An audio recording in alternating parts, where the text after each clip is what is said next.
Welcome to our channel. Today we how to log into Chase Bank, detailed guide step by step clearly. To begin, open your preferred web browser.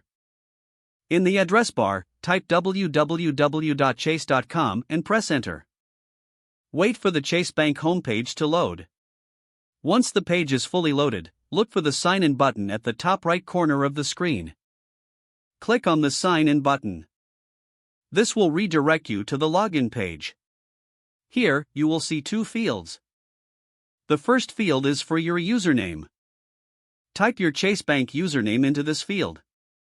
Next, move to the second field, which is for your password. Enter your password in this field. Ensure that both the username and password are correct. If you have forgotten your username or password, click on the corresponding link below the login fields.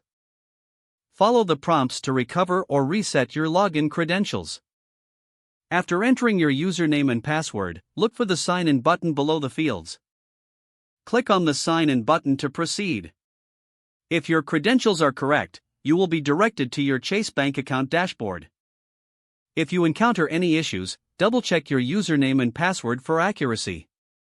For added security, if you are using a public computer, do not save your login information. Upon successful login, explore the various features available on your dashboard. Be sure to log out of your account once you are finished, especially on shared devices. If the page does not load, refresh the browser or try again in a private or incognito window. Make sure you are using the correct email address, then retype it carefully to avoid small typos. If your password is not accepted, use the reset option and create a new strong password you can remember. Check your spam folder for verification or security emails, then complete any requested confirmation steps. Enable two-factor authentication if available to improve account security and reduce unauthorized access risk.